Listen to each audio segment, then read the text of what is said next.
Sayap-sayap yang terkembang. Seri 2 suramnya Bayang-Bayang. Audiobook, novel silat, cerita, S.H. Mintarja, episode 241. Demikian kedua orang itu dipersilahkan duduk, maka yang pertama-tama menemuinya justru Nyi Wiradana. Kami akan menemui kepala tanah perdikan Sembojan Nyi, berkata orang yang lebih tua setelah Nyi Wiradana memperkenalkan diri.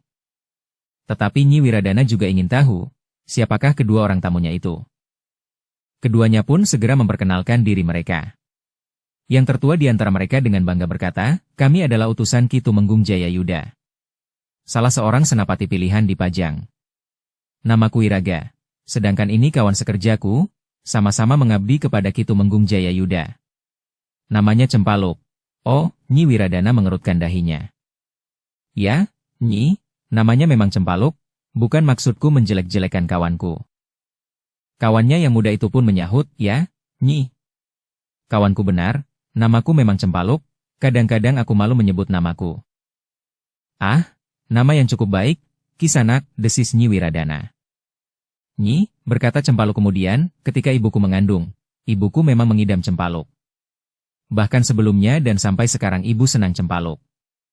Sejak aku dapat memanjat pohon asam, ibuku sering minta aku mencari asam muda itu. Nyi Wiradana tersenyum, nama buah asam muda memang Cempaluk. Tetapi Nyi Wiradana itu berkata, jika sejak sebelum mengandung dan bahkan sampai sekarang ibu Kisanak senang Cempaluk, itu berarti bahwa ketika ibu Kisanak mengandung, bukannya mengidam Cempaluk. Tetapi sudah merupakan kegemaran sehari-hari. Hi, orang itu mengerutkan dahinya. Namun Wiraga menjelaskan, Nyi Wiradana benar. Orang yang ngidam adalah orang yang ingin makan sesuatu yang tidak biasa dilakukan sebelumnya dan sesudahnya.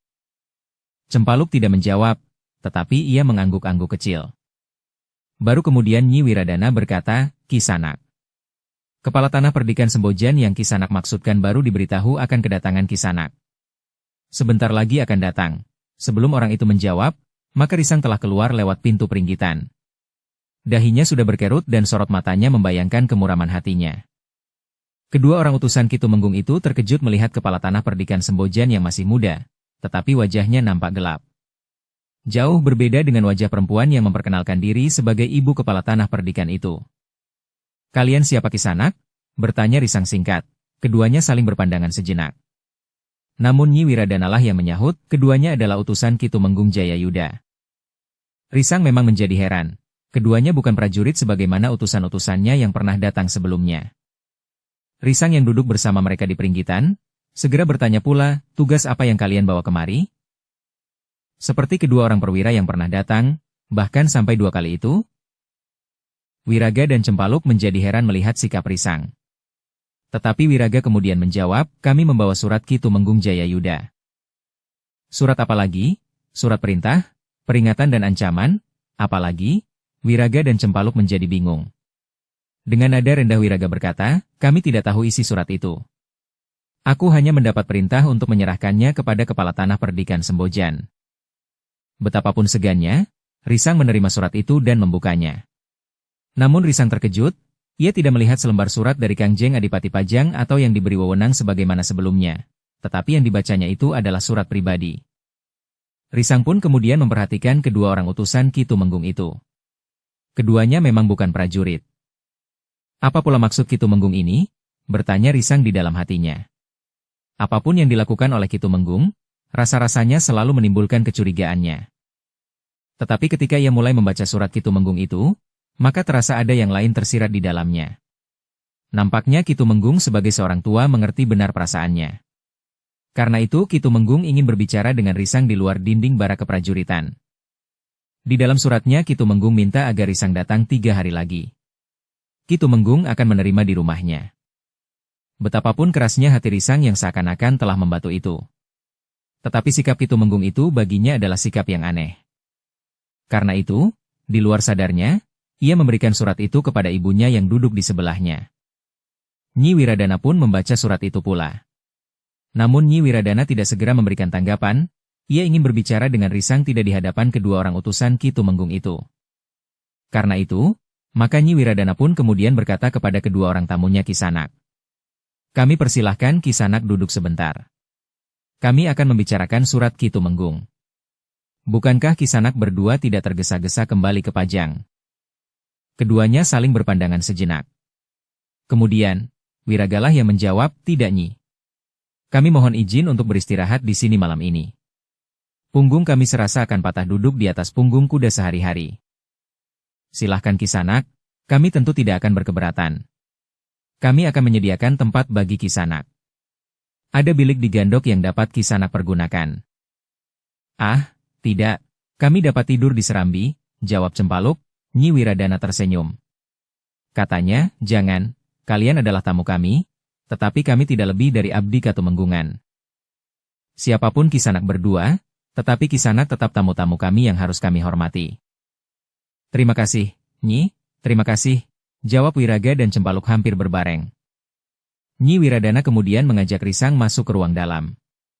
Sementara itu, seorang pembantu di rumah itu telah menghidangkan minuman hangat dan beberapa potong makanan. Di ruang dalam, Nyi Wiradana dan Risang telah memperbincangkan surat Ki Tumenggung Jayayuda. Surat pribadi seorang tua kepada anak muda yang hatinya sedang terguncang. Nampaknya Ki Rangga Dipayuda telah memberitahukan persoalanku kepada Ki Tumenggung, desis Risang. Tentu maksudnya baik, Risang. Ki Rangga tentu berharap bahwa Ki Tumenggung dapat mengerti latar belakang dari sikapmu yang menurut ketentuan dan tatanan pemerintahan, telah melanggar paugeran. Aku tidak peduli, jawab Risang. Bukan itu yang aku maksudkan. Tetapi sebaiknya kau bertemu dengan Ki Tumenggung Jayayuda. Kau akan mendapat petunjuk dan keterangan bukan saja dari seorang Tumenggung, tetapi dari seorang tua yang memiliki pengetahuan dan pengalaman yang luas. Risang termangu-mangu sejenak. Sementara ibunya berkata, Risang. Ki Tumenggung telah mengambil satu langkah khusus untuk mengatasi persoalan tanah perdikan ini. Sebenarnya ia dapat bertindak sebagai seorang senapati prajurit Pajang atas perintah Kangjeng Adipati dengan cara seorang prajurit. Tetapi sebelum hal itu terjadi, maka Ki Tumenggung telah minta kau datang menemuinya secara pribadi. Nah, kau harus dapat menghargainya. Bayangkan, seandainya kau menghadapi persoalan sebagaimana dihadapi oleh Ki Tumenggung itu. Risang termangu-mangu sejenak. Namun kemudian ia pun berkata, apa bedanya surat pribadi Ki Tumenggung dengan surat perintah yang dibawa oleh kedua orang prajurit itu? Tentu ada bedanya. Sikap Ki Tumenggung di barak dan di rumahnya pun tentu akan berbeda, jawab ibunya. Namun bagaimanapun juga kau harus tetap menghargai usaha Ki Tumenggung yang telah ditempuhnya. Ia tidak saja bersikap sebagai seorang senapati. Tetapi ia juga ingin menelusuri persoalanmu ini dari sisi kemanusiaan. Tetapi bukankah tujuan akhirnya sama saja? Bertanya Risang. Apapun tujuan akhir dari sikap Ki Tumenggung, namun cara yang ditempuh itu pantas dihargai. Jika kemudian dalam pertemuan itu, kau menemukan satu keseimbangan antara keadaanmu dan kedudukanmu, bukankah jalan itu merupakan jalan yang terbaik bagimu? Jika tidak, bertanya Risang, itu terserah kepadamu, jawab ibunya. Risang termangu-mangu sejenak. Berbagai macam pertimbangan sempat menyusup ke hatinya yang sebelumnya terasa beku. Namun Risang itu tiba-tiba bertanya, bagaimana pendapat ibu jika tiba-tiba saja Ki Tumenggung menangkap aku? Menurut pendapatku, Ki Tumenggung Jayayuda bukan seorang yang licik. Jika itu yang ingin dilakukannya, ia dapat mengirimkan pasukan yang kuat, sebagian dari pasukan yang dipersiapkan untuk bertempur melawan Madiun. Bahkan pasukan itu akan dapat tetap berada di sini dan membayangi kekuasaan Madiun dari sisi ini. Risang masih merenungi kemungkinan yang dapat terjadi. Namun kemudian ia pun berdesis, baiklah. Aku akan datang ke rumah Ki Tumenggung Jayayuda. Tetapi jika di rumah itu ada orang lain, aku tidak akan bersedia untuk menemui mereka. Nyi Wiradana menarik napas dalam-dalam. Dengan nada rendah ia berkata, ajukan syaratmu itu. Kau dapat membalas surat Ki Tumenggung dengan surat pula. Nyatakan kesediaanmu menghadap 3 hari lagi, tetapi tanpa ada orang lain. Ternyata kali ini Risang mau mendengar kata-kata ibunya. Demikianlah. Maka keduanya pun kemudian telah melangkah ke pendapa. Demikian mereka duduk, maka Nyi Wiradana akan mempersilahkan kedua orang tamunya untuk minum dan makan makanan yang disuguhkan. Tetapi niatnya diurungkan, minuman yang dihidangkan telah kering, sementara beberapa bungkus hawuk-hawuk diselipkan di bawah mangkuk minuman. Nyi Wiradana tersenyum melihat kedua orang tamunya itu menundukkan wajah mereka dalam-dalam. Namun Risanglah yang kemudian berkata, Kisanak berdua. Malam ini aku akan membuat surat balasan bagi Ki Tumenggung. Pada dasarnya aku bersedia datang ke rumah Ki Tumenggung di Pajang pada waktu yang ditentukan. Keduanya mengangkat wajah mereka. Sambil mengangguk-angguk Wiraga berkata, terima kasih. Meskipun aku tidak tahu isi surat itu, tetapi dengan demikian nampaknya kedatangan kami kemari itu tidak sia-sia. Ya, ternyata kalian lebih berhasil dari para perwira yang datang lebih dahulu, berkata Risang. Kedua orang itu termangu-mangu. Sementara Nyi Wiradana pun berkata, maksudnya, kalian datang pada waktu yang lebih tepat. Kedua orang itu mengangguk-angguk meskipun mereka tidak tahu pasti, apa yang dikatakan oleh kepala tanah perdikan serta ibunya itu. Dalam pada itu, maka sejenak kemudian kedua orang tamu itu pun telah dipersilahkan untuk beristirahat di Gandok. Mereka pun dipersilahkan untuk pergi ke Pakiwan dan berbenah diri. Sementara itu, pembantu Nyi Wiradana telah menyediakan makan bagi tamu-tamunya yang kelelahan. Di malam yang tersisa, kedua utusan Ki Tumenggung itu bermalam di rumah kepala tanah perdikan Sembojan. Mereka merasa mendapat perlakuan yang baik. Mereka mendapat tempat bermalam yang memadai serta makan yang pantas. Namun justru karena itu, mereka tidak berangkat pagi-pagi sekali di hari berikutnya. Terasa keduanya agak segan segera kembali ke Pajang. Tetapi mereka tidak berani untuk menunda sehari lagi, karena mereka takut Ki Tumenggung marah. Ketika matahari mulai memanjat, keduanya baru berangkat dari rumah kepala tanah perdikan setelah makan pagi. Mereka membawa surat kepala tanah perdikan Sembojan bagi Ki Tumenggung Jayayuda. Dengan segan mereka melarikan kuda mereka. Pinggang mereka segera merasa pegal-pegal. Meskipun demikian, mereka berusaha untuk mencapai Pajang meskipun sampai jauh malam. Kita tidak usah berhenti untuk makan, berkata Wiraga. Hi, bagaimana mungkin, jawab Cempaluk, kita akan kehausan dan kelaparan. Kuda-kuda kita pun akan menjadi sangat letih. Bahkan mungkin pinggang kita akan patah. Bukan maksudku untuk tidak beristirahat. Kita akan beristirahat beberapa kali jika kita merasa letih. Demikian pula jika kuda-kuda kita menjadi haus dan lapar. Bukankah kita dapat memberi minum dan makan bagi kuda kita di mana saja? Aku tidak tahu maksudmu, desis Cempaluk. Bukankah kita sudah makan sekenyang-kenyangnya di rumah kepala tanah perdikan? Sembojan, jika kita haus, kita akan membeli dawet cendol atau semelak atau rujak degan saja. Kita dapat berhemat, besok aku dapat membelikan selendang lurik hijau pupus bagi anak gadisku. Tetapi aku tidak akan tahan sehari-harian dalam perjalanan tanpa makan, sahut Cempaluk. Wiraga tidak menjawab lagi. Tetapi ia berusaha melarikan kudanya lebih cepat meskipun punggungnya terasa pegal.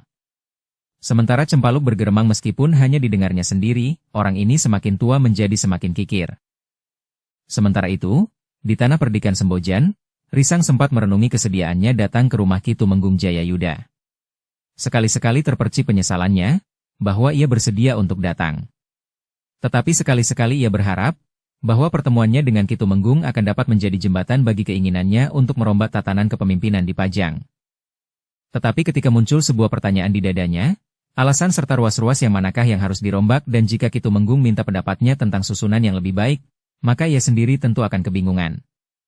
Aku tidak peduli, setiap kali hatinya telah diliputi lagi oleh kegelapan, tetapi aku harus mengatakan, betapa para prajurit Pajang menjadi sewenang-wenang. Perubahan dan jalan keluar harus dicari sendiri oleh para senapati Pajang yang bertanggung jawab. Dengan dasar itulah, maka Risang berniat berbicara dengan Ki Tumenggung Jayayuda. Nyi Wiradana yang ingin memberikan pesan-pesan kepada Risang jika ia menghadap, hampir tidak pernah mendapat kesempatan. Risang selalu menghindar, jika tiba-tiba saja ibunya telah duduk di hadapannya sebelum ia sempat pergi, maka ia selalu memotong kata-kata ibunya. Ia selalu mengatakan, bahwa sebagai kepala tanah perdikan Sembojan, ia berwenang untuk menentukan sikapnya. Aku sepenuhnya memegang jabatanku. Sebagai seorang kepala tanah perdikan, aku bukan sekedar bayangan ibu sendiri meskipun ibu pernah memangku jabatan ini untuk waktu yang lama. Nyi Wiradana memang selalu kehilangan kesempatan. Tetapi sebagai seorang ibu, ia tidak berputus asa. Ia selalu berusaha untuk berbuat yang menurut pendapatnya yang terbaik bagi anaknya yang sedang kecewa itu. Pada hari yang ditentukan, maka Risang pun telah berkemas untuk pergi ke Pajang. Terasa keduanya agak segan segera kembali ke Pajang. Nyi Wiradana telah memberitahukan kepada Sambiwulung dan Jatiwulung akan kepergian Risang itu. Kami tidak mendapat perintah untuk ikut bersama Angger Risang, Nyi, berkata Sambiwulung. Cobalah, bertanyalah kepadanya, minta Nyi Wiradana. Sebagai orang tua, maka Sambiwulung dan Jatiwulung telah menemui Risang. Meskipun agak ragu, Sambi Wulung pun bertanya, apakah Angger akan memerintahkan kami berdua mengikuti Angger ke Pajang? Tidak, jawab Risang tegas, mungkin pembicaraanku dengan Ki Tumenggung bersifat rahasia. Bukankah kami dapat menunggu di luar? Bertanya Sambi Wulung pula. Bukankah paman berdua dapat melakukan tugas-tugas lain di sini daripada sekedar menunggu aku di luar ruang pembicaraanku dengan Ki Tumenggung? Atau paman tidak percaya bahwa aku dapat menjaga diriku sendiri selama dalam perjalanan? Bukan begitu, Nger. Tetapi mungkin Angger memerlukan kawan berbincang di perjalanan, sahut Sambi Wulung. Aku sudah terbiasa pergi ke Pajang sendiri, jawab Risang. Sambi Wulung dan Jati Wulung tidak bertanya lebih panjang lagi. Nampaknya Risang memang tidak memerlukan mereka untuk mengiringinya ke Pajang. Karena itu, maka kepada Nyi Wiradana Sambi Wulung itu berkata, nampaknya Angger Risang ingin berangkat sendiri, Nyi. Nyi Wiradana mengangguk kecil. Namun kemudian ia berdesis, biarlah aku yang memintakan maaf atas kehilafan anakku itu. Tidak apa-apa Nyi, aku mengerti, bahwa jiwa Risang sedang terguncang. Namun justru karena itu, sebenarnya ia memerlukan kawan di perjalanannya. Tetapi jika ia sudah menyatakan untuk pergi sendiri, maka ia tentu benar-benar akan pergi sendiri. Nyi Wiradana menarik napas dalam-dalam. Sementara Sambi Wulung berkata, sudahlah Nyi. Jangan terlalu dipikirkan. Bukan berarti bahwa yang tua-tua ini tidak berusaha mencari jalan keluar, tetapi kita sendiri jangan tenggelam ke dalamnya. Justru kita yang berdiri pada satu jarak akan dapat mengikuti persoalannya dengan wawasan yang lebih luas dari Angger Risang sendiri. Nyi Wiradana mengangguk, namun nampak betapa hatinya terasa pedih. Ketika sampai pada saatnya Risang berangkat, maka Risang benar-benar ingin berangkai seorang diri. Di regol halaman, menjelang fajar, Risang memegangi kendali kudanya. Ibunya, Sambi Wulung, Jati Wulung, Gandar dan beberapa orang bebahu berdiri dengan hati yang berdebaran. Namun sebelum meloncat ke punggung kudanya, Risang telah mencium tangan ibunya sambil berdesis, Ibu, beri aku restu, agar aku dapat melakukan sebagaimana aku inginkan. Beri restu agar aku dapat tetap teguh pada sikap dan pendirianku. Dengan demikian maka keberadaan tanah perdikan Sembojan akan tetap diperhitungkan dalam setiap pemecahan masalah dalam hubungan timbal balik antara Pajang dan tanah perdikan ini. Mata ibunya terasa hangat, tetapi tidak ada setitik pun air mata yang mengembun di pelupuknya. Dengan suara yang tetap mantap ibunya berkata, aku doakan perjalananmu tidak menemui hambatan apapun Risang. Aku dan orang-orang tanah perdikan Sembojan berdoa bagi keselamatanmu. Kami pun berdoa agar Yang Maha Agung memberikan kecerahan di hatimu serta kejernihan nalar budimu. Risang mengerutkan dahinya, namun ia pun kemudian mengangguk sambil berkata, aku mohon diri ibu. Aku mohon diri semuanya. Semoga semuanya selamat. Sejenak kemudian kuda Risang pun berderap. Debu yang tipis mengepul di belakang kaki kudanya. Sementara langit menjadi semakin terang. Demikian Risang meninggalkan regol halaman, maka Nyi Wiradana pun segera pergi ke biliknya. Ia tidak lagi mampu membendung air matanya, sehingga tumpah seperti air di bendungan yang pecah. Rasa-rasanya segala impiannya bagi masa depannya yang tertumpu pada anak laki-laki satu-satunya itu mulai memudar. Jika Risang tidak segera terlepas dari deraan perasaannya sendiri, maka ia tidak berani membayangkan apa yang akan terjadi kemudian atas anaknya itu atas tanah perdikan Sembojan. Kadang-kadang memang timbul penyesalannya atas sikap Kasada yang telah merampas impian Risang. Tetapi Nyi Wiradana tidak dapat menyalahkan anak muda itu. Dalam pengembaraan angan-angannya, Nyi Wiradana tiba-tiba saja telah teringat kepada Bibi. Jika saja Bibi masih hidup, maka Bibi tentu akan langsung menyalahkan dan bahkan mungkin bersikap keras terhadap Kasada. Kebenciannya kepada anak itu, sebagaimana kebenciannya kepada Warsi akan dapat timbul setiap saat. Apalagi jika persoalannya langsung menyinggung kepentingan Risang. Bagi Bibi, Risang adalah juga anaknya sebagaimana ia pernah minta agar ia diizinkan untuk ikut mengaku Risang sebagai anaknya. Mungkin Bibi akan membela Risang sampai ke ujung kemampuannya pada saat-saat yang rumit ini. Tetapi Nyi Wiradana tidak dapat berbuat seperti Bibi. Ia tidak dapat menyingkirkan Kasada, bahkan ibunya jika ia ikut campur. Tidak, suara Nyi Wiradana parau, aku tidak dapat berbuat seperti itu. Bukan saja karena persoalannya akan menyangkut Ki Ranggapayuda dan bahkan mungkin Ki Tumenggung Jayayuda, tetapi persoalan Kasada dan Risang juga tergantung kepada sikap Riris. Namun seakan-akan terngiang suara Bibi di telinga batinnya, Warsi dan Kasada berhutang budi kepadamu.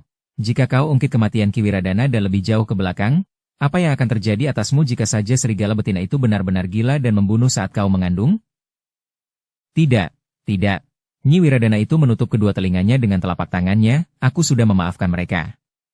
Apa artinya sikap itu jika aku masih juga mengungkit-ungkitnya dalam persoalan yang sama sekali tidak berkaitan? Nyi Wiradana itu pun kemudian menangis sepuas-puasnya. Tidak seorang pun yang berani memasuki biliknya yang tertutup. Namun akhirnya hatinya sedikit menjadi tenang ketika ia sampai pada puncak kepasrahannya kepada Yang Maha Agung, sehingga tangisnya pun kemudian mereda. Tetapi Nyi Wiradana tidak dapat menyembunyikan bengkak di matanya yang kemerah-merahan ketika ia keluar dari biliknya dan mencuci mukanya di Pakiwan. Sementara itu, Risang berpacu di atas punggung kudanya. Padukuhan demi padukuhan dilewatinya. Ketika matahari naik, batas tanah perdikannya telah semakin jauh di belakang. Risang tidak menemui hambatan apapun di perjalanan. Namun Risang yang didera oleh kegelisahannya itu masih sempat juga sekali-sekali berhenti untuk memberi kesempatan kudanya beristirahat, minum dan makan. Dengan demikian maka perjalanan Risang rasa-rasanya menjadi lebih cepat dari perjalanan-perjalanan yang pernah ditempuhnya. Namun kudanya lah yang menjadi letih. Seperti yang tertera dalam surat pribadi Ki Tumenggung, Risang telah langsung menuju ke rumah Ki Tumenggung Jayayuda. Rumah yang terhitung besar dan bersih. Di menyebelah pendapat terdapat gandok kiri dan kanan. Di belakang pendapat terdapat peringgitan yang dipisahkan oleh sebuah longkangan yang tidak terlalu lebar. Ketika seorang abdi Katumenggungan memberitahukan kehadiran seorang tamu, maka Ki Tumenggung sendiri telah turun ke halaman untuk menyongsongnya. Dipersilahkannya Risang naik ke peringgitan dan duduk di helai tikar pandan yang putih bergaris-garis merah dan hijau. Setelah duduk sejenak, maka Ki Tumenggung pun sempat mempertanyakan keselamatan perjalanan Risang serta keluarga dan rakyat tanah perdikan Sembojan. Namun ketika kemudian Risang mulai menyinggung kepentingan kedatangannya, maka Ki Tumenggung pun berkata, "Kita tidak tergesa-gesa berbicara tentang kepentinganku memanggilmu, Risang. Kau dapat beristirahat, setelah minum kau dapat membersihkan diri di Pakiwan. Aku harap kau akan bermalam di sini." "Malam ini aku akan kembali ke tanah perdikan, Ki Tumenggung," jawab Risang. Tetapi dengan tenang Ki Tumenggung berkata, "Tidak. Kau tidak akan kembali hari ini. Kau akan bermalam di sini, besok pagi kita akan berbicara tentang banyak hal. Baru setelah tuntas kau akan pulang ke tanah perdikan atau kau akan bermalam satu malam lagi. Tetapi aku sudah mengatakan kepada ibu dan para bebahu di tanah perdikan, bahwa malam ini aku akan kembali, sehingga jika sampai esok siang aku belum datang, maka mereka akan menjadi cemas. Tetapi jika kemudian kau datang, maka kecemasan mereka akan segera hilang," jawab Ki Tumenggung. Sikap dan wibawa Ki Tumenggung ternyata telah memaksa Risang untuk tidak menolak. Malam itu, ia bermalam di rumah Ki Tumenggung Jayayuda. Dua orang anak muda yang ternyata kemanakan Ki Tumenggung telah menemunya berbincang setelah kepada Risang disuguhkan makan. Sebenarnya Risang memang gelisah. Tetapi Ki Tumenggung tidak menemuinya lagi setelah makan bersama. Ketika Risang bertanya kepada anak-anak muda yang menemuinya, mereka mengatakan bahwa Ki Tumenggung sedang pergi. "Malam-malam begini?" bertanya Risang. "Paman Tumenggung pergi ke barak." Sudah menjadi kebiasaan Paman Tumenggung untuk menengok baraknya jika Paman berada di rumah. Rasa-rasanya Paman selalu gelisah jika beberapa saat saja Paman tidak datang ke barak, kecuali jika Paman tugas keluar pajang. Risang menjadi semakin gelisah. Banyak kemungkinan dapat terjadi. Mungkin Ki Tumenggung memberitahukan kedatangannya kepada Ki Rangga di Payuda atau kepada Kasadha. Tetapi ia sudah mengatakan pada surat jawabannya, bahwa ia tidak mau bertemu dengan siapapun juga selain Ki Tumenggung sendiri. Atau Ki Tumenggung Jayayuda justru sedang memanggil sekelompok prajurit untuk menangkapnya dan memasukkan ke dalam penjara sebagai seorang pengkhianat. Namun Risang tidak mengatakan sesuatu. Ditahannya kegelisahannya itu di dalam hatinya. Ketika malam menjadi semakin malam, maka salah seorang anak muda itu berkata, "Kau tentu letih sekali setelah menempuh perjalanan panjang. Apalagi malam sudah larut, silahkan beristirahat, kami pun akan beristirahat pula." "Terima kasih," sahut Risang. Namun Risang tidak dapat segera tidur. Ada berbagai macam perasaan yang selalu mengganggunya. Bahkan ia tidak dapat menyisihkan perasaan curiganya terhadap Ki Tumenggung Jayayuda. Tetapi karena letih, maka meskipun hanya sebentar Risang sempat juga tertidur di bilik gandok rumah Ki Tumenggung Jayayuda di Pajang itu. Pagi-pagi benar Risang sudah bangun, ia langsung pergi ke Pakiwan. Sebelum matahari terbit, Risang sudah selesai berbenah diri. Tetapi Risang tidak segera dapat minta diri. Ia masih belum berbicara apapun dengan Ki Tumenggung Jayayuda. Ia baru berada di rumah Ki Tumenggung itu. Minum, makan dan tidur. Berbicara tentang hal-hal yang tidak ada hubungannya dengan kedatangannya itu dengan orang-orang yang tidak dikenal sebelumnya. Namun pembicaraan Risang dengan kedua orang anak muda kemanakan Ki Tumenggung itu ternyata telah membuatnya melihat kesempatan yang tidak pernah dirambahnya sebagai anak muda keduanya telah bercerita tentang pacuan kuda. Tentang kegemaran mereka menjelajahi hutan dan mendaki lereng pegunungan. Kegemaran mereka menari dan berbagai macam permainan anak-anak muda. Untuk beberapa saat Risang sempat melihat ke dalam dirinya dan bertanya, apa yang pernah aku lakukan? Berkeliling tanah perdikan, menghentikan perdagangan gelap, menelusuri harta benda yang bernilai sangat tinggi di Madiun, bertempur dan kemudian kecewa. Risang ketika duduk sendiri di dalam biliknya di gandok rumah yang besar itu, berdesah, ia dapat berbangga karena di umurnya yang masih muda, ia sudah memegang jabatan penting untuk mengemudikan satu daerah tanah perdikan yang luas. Tetapi justru karena itu, maka hari-harinya di masa muda telah tertelan oleh tugas-tugasnya. Apakah para prajurit muda itu selain melakukan tugasnya juga sempat menikmati usia mudanya? Risang justru bertanya di dalam hati. Di tanah perdikan Sembojan Risang justru jarang berhubungan dengan anak-anak mudanya, ia selalu berada di antara para bebahu tanah perdikan, para bebahu kademangan-kademangan yang termasuk di lingkungan tanah perdikan dan dengan para bekel padukuhan yang rata-rata umurnya sudah separuh baya. Risang itu terkejut ketika ia mendengar derap seekor kuda di halaman dan bahkan kemudian keluar lewat regol. Di luar sadarnya ia bangkit dan pergi ke pintu biliknya. Namun Risang tidak sempat melihat, siapakah yang melarikan kuda keluar dari halaman rumah Ki Tumenggung itu. Sementara itu sejenak kemudian, maka Ki Tumenggung telah memanggilnya untuk makan pagi bersama. Kecuali Ki Tumenggung, maka kedua orang kemanakannya telah ada bersama dengan mereka. Jadi siapa yang berderap di atas punggung kuda itu? Bertanya Risang di dalam hatinya.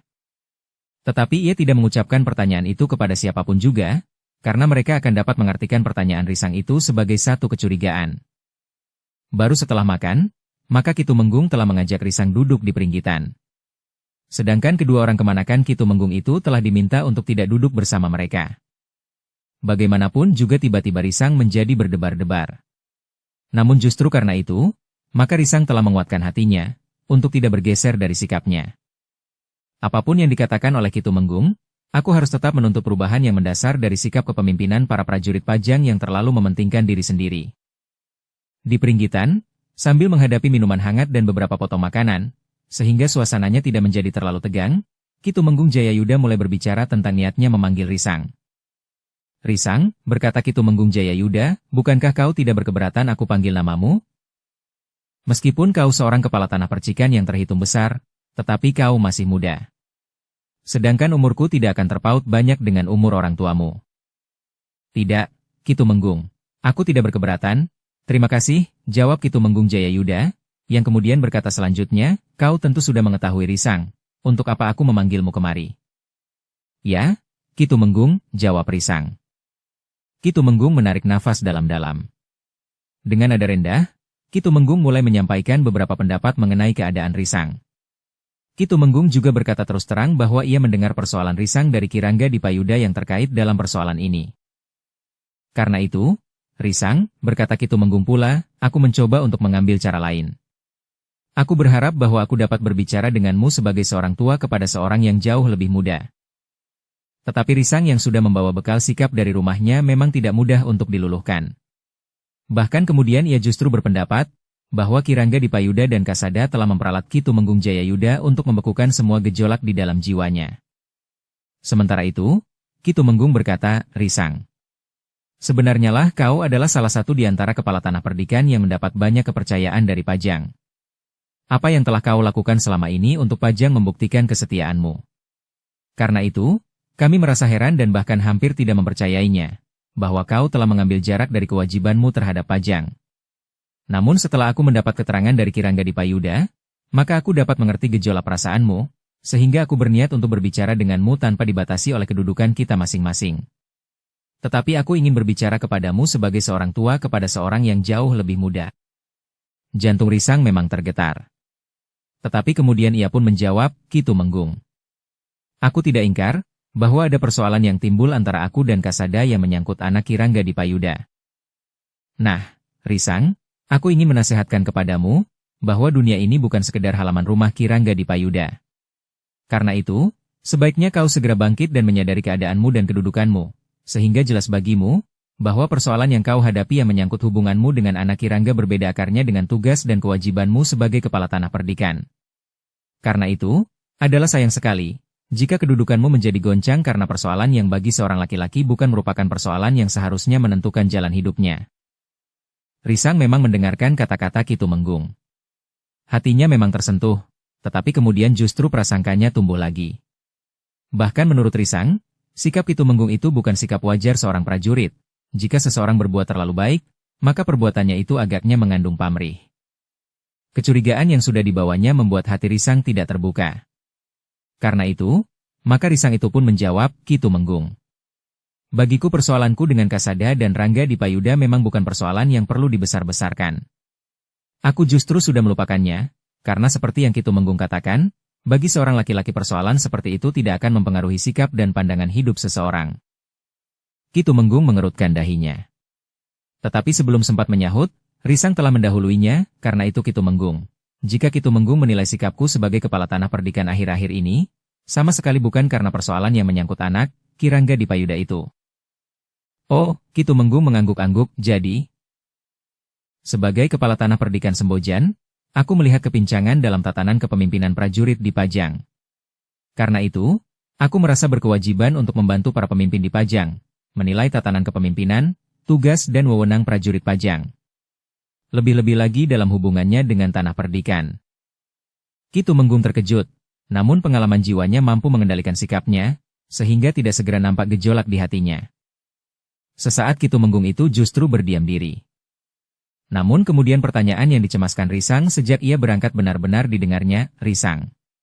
Jika kau dapat mengatakan bahwa tatanan kepemimpinan, tugas dan wewenangnya kurang mapan, katakanlah, di mana letak kesalahan itu?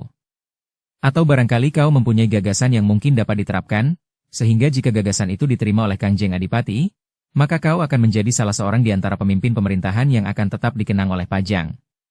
Kau bukan saja akan menjadi seorang kepala tanah perdikan yang dihormati karena kebesaran tanah perdikanmu, tetapi lebih dari itu, justru karena gagasanmu itu. Bahkan jika gagasanmu itu ternyata dianggap sangat baik, maka tidak mustahil bahwa Mataram akan mengeterapkan pula. Para adipati yang termasuk dalam kesatuan Mataram akan diperintahkan untuk mengeterapkannya.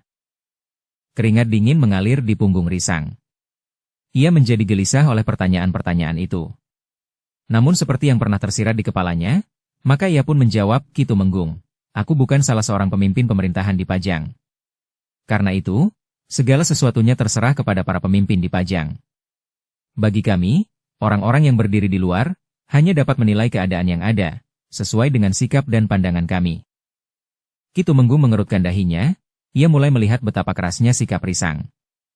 Perasaan kecewa yang sangat mendalam telah membuat hatinya membatu. Tetapi sikap Ki Tumenggung masih tidak berubah. Katanya dengan nada rendah, aku mengerti Risang. Tetapi seandainya kau dapat menunjukkan jalan keluar, tunjukkanlah, tugas dan wewenang yang manakah yang tidak sesuai menurut sikap dan pandanganmu. Jika kau mau menunjukkan, kami akan dapat mempelajarinya dan mencari jalan pemecahannya. Kami akan sangat berterima kasih jika kau langsung dapat memberikan gagasan-gagasan untuk mengatasi persoalan ini. Tidak Ki Tumenggung, jawab Risang, aku tidak dapat mengatakannya. Tetapi aku merasakan tugas dan wewenang Pajang atas tanah perdikan yang tidak sesuai dengan kepentingan kami. Risang, berkata Ki Tumenggung, kami memang lebih banyak memandang kepentingan bersama. Jika untuk kepentingan bersama itu, kepentingan tanah perdikan Sembojan telah dilanggar, maka seharusnya hal seperti itu tidak boleh terjadi. Nah, sekarang tunjukkan kepadaku, di mana letak pelanggaran kepentingan tanah perdikan khususnya tanah perdikan Sembojan. Keringat di punggung Risang terasa semakin membasahi pakaiannya. Namun Risang masih saja menjawab, kami justru minta Pajang menilai kembali sikapnya. Kenapa kami, di tanah perdikan Sembojan merasa bahwa tugas dan wewenang prajurit Pajang terasa menghimpit dada? Risang, desis Ki Tumenggung Jayayuda, aku minta hatimu sedikit longgar Risang. Maaf, bahwa aku mempunyai sebuah pertanyaan. Bahwa kau merasa kecewa terhadap tugas dan wewenang prajurit Pajang itu dapat aku terjemahkan dengan kekecewaanmu terhadap Kasada dan Ki Rangga di Payuda? Wajah Risang menjadi merah, terasa jantungnya berdebar semakin cepat. Tetapi pertanyaan Ki Tumenggung itu terasa langsung menusuk sampai ke ulu hati. Untuk beberapa saat, Risang tidak menjawab. Sepercik pengakuan memancar di dalam dadanya.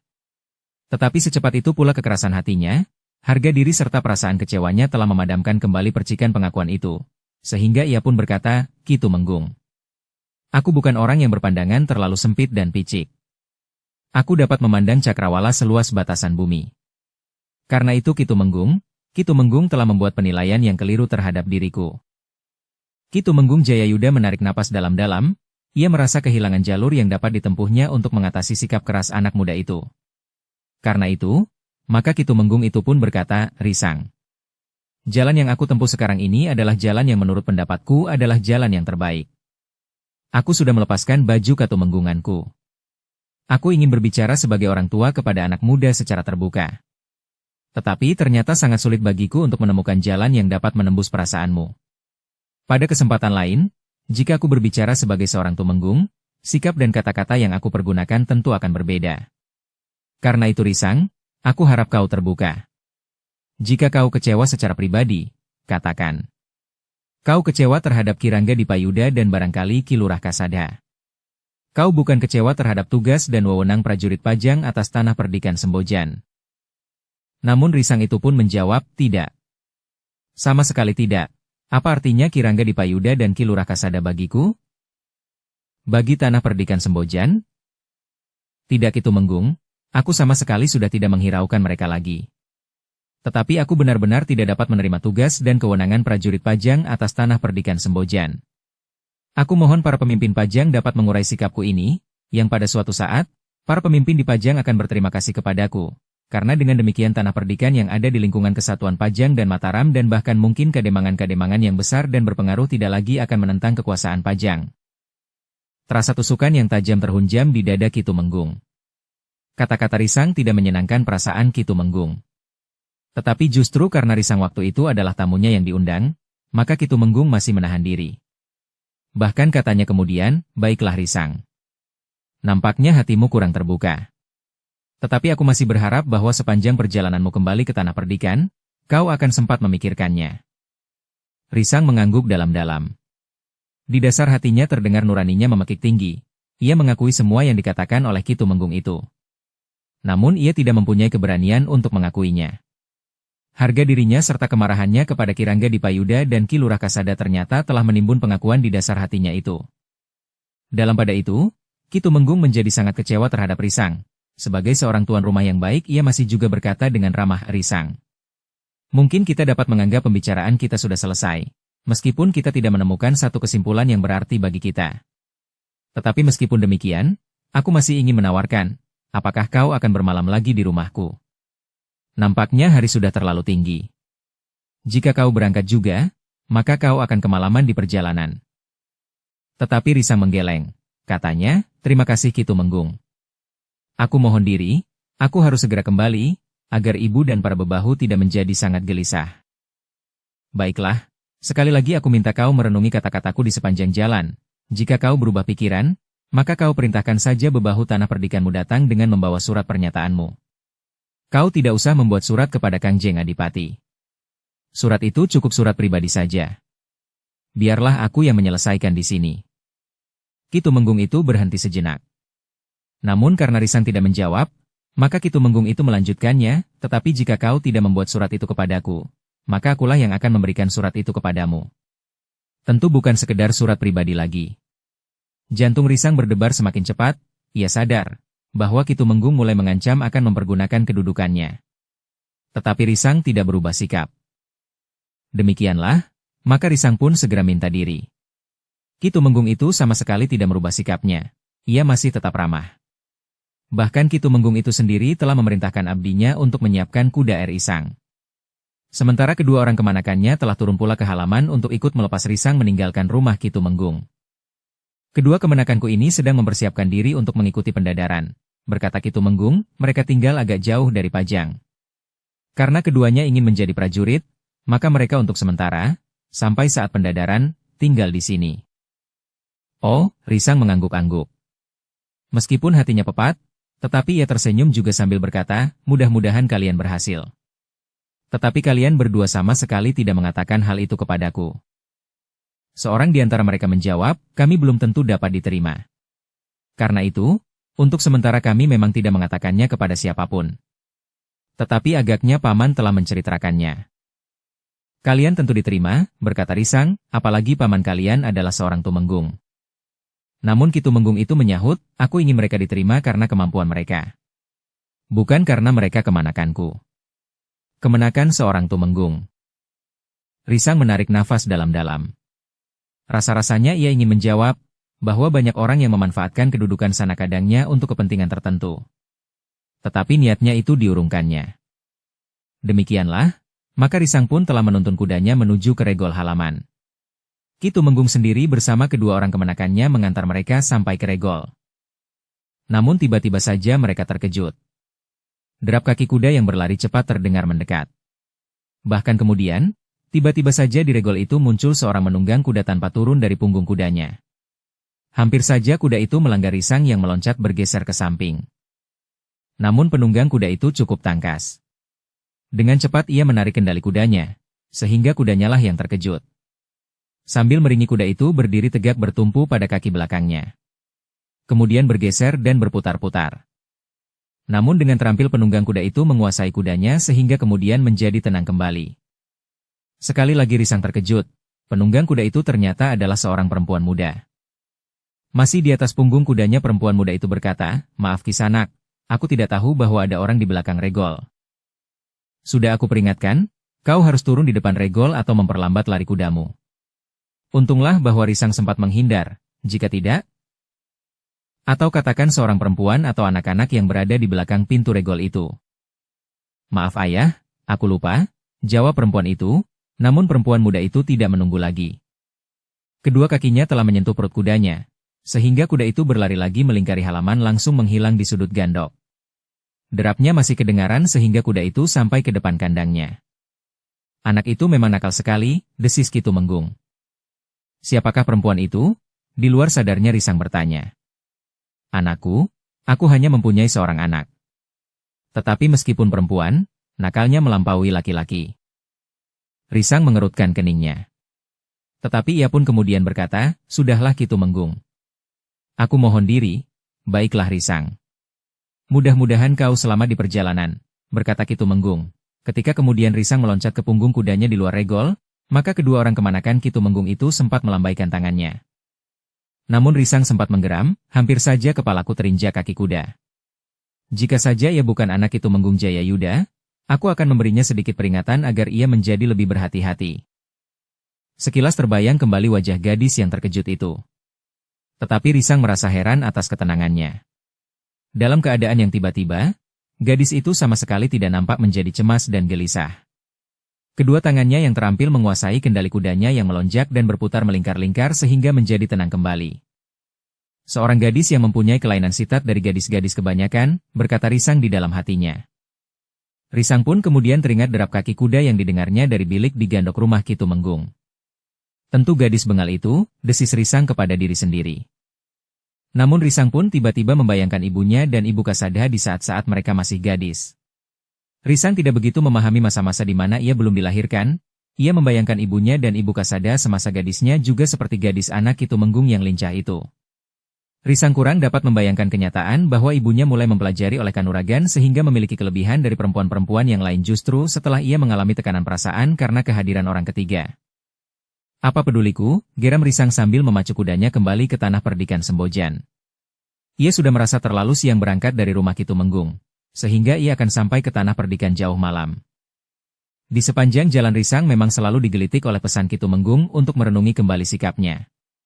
Tetapi Risang benar-benar sudah terlanjur basah. Rasa-rasanya malu untuk kembali dan urung menyeberang. Sementara kemarahannya kepada Kasada dan Kirangga di Payuda masih saja membakar jantung. Di sepanjang perjalanan, Risang harus beristirahat beberapa kali. Perjalanan yang panjang itu sangat melelahkan. Demikian pula kudanya. Dalam pada itu, di tanah perdikan, Nyi Wiradana mulai menjadi gelisah. Jika Ki Tumenggung Jayayuda ingkar janji, atau mungkin terjadi selisih pendapat sehingga tidak teratasi, Risang memang dapat ditangkap. Bersambung ke episode 242. Dukung kami dengan subscribe, follow, like, komen dan share. Terima kasih.